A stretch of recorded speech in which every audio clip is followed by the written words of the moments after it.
अंधारेबाई, यापुढे याद राखा, संबंध नसताना जर राजसाहेबांच्या नातवाला आपण राजकारणासाठी बोललात तर महाराष्ट्र नवनिर्माण महिला सेना तुमच्या कानाजवळ डीजे वाजवल्याशिवाय राहणार नाही, असा इशारा मनसेच्या रणरागिणी आणि सरचिटणीस शालिनी ठाकरेंनी सुषमा अंधारेंना दिलाय.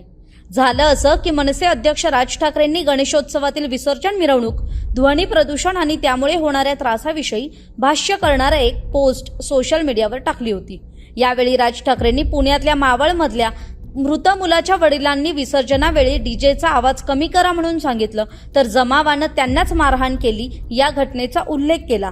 आणि ही घटना एखादीच असेल त्यामुळे शीतावरून भाताची परीक्षा करण्याचं कारण नाही, पण कुठेतरी आपलं चुकतंय याचा विचार करायला लावणारी नक्कीच आहे, असं राज ठाकरेंनी आपल्या पोस्टमध्ये म्हटलं होतं. त्यांच्या याच पोस्टवरून सुषमा अंधारेंनी पुण्यातल्या पत्रकार परिषदेतून टीका केली होती.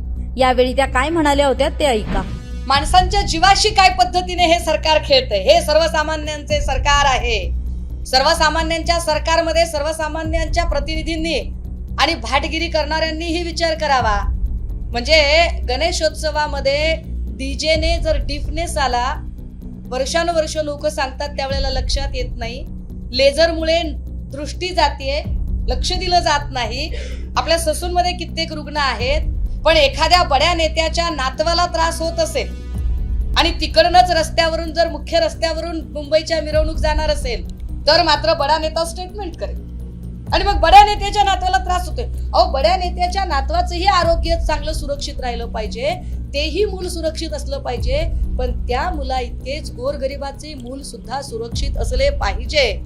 कृपया याची नोंद घ्यावी. नुसते दुपारी उठून कसे चालेल, बोललं पाहिजे यावर. त्यामुळे सुषमा अंधारेंच्या याच वक्तव्यावरून आणि याच टोमण्याला आज मनसेने उत्तर दिलंय.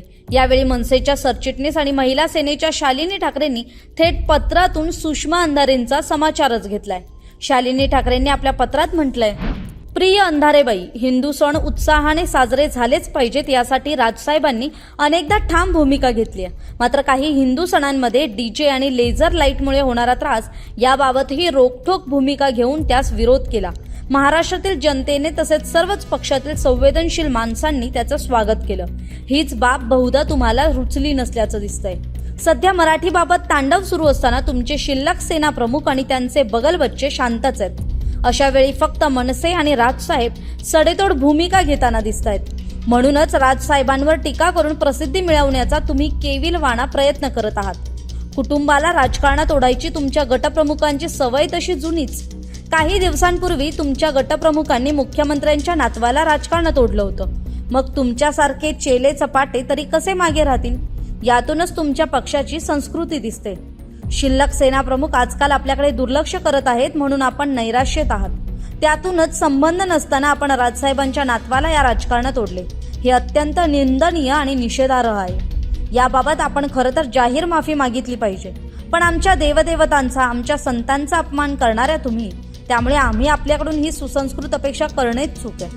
आपल्यालाही एक मुलगी आहे. स्वार्थी राजकारणापोटी तिच्याबाबत कोणी अशी विधाने केली तर ती तुमच्या मनाला रुचतील का?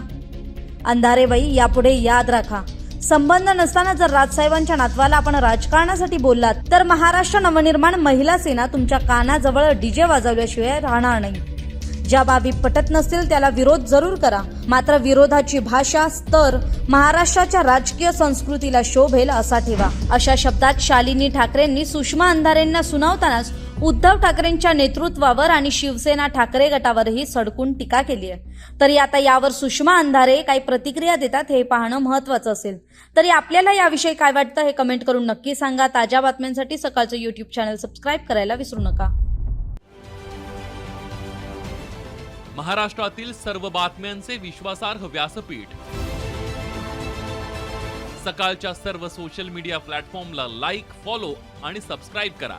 तसंच सर्व नोटिफिकेशनसाठी बेल आयकॉन प्रेस करायला विसरू नका.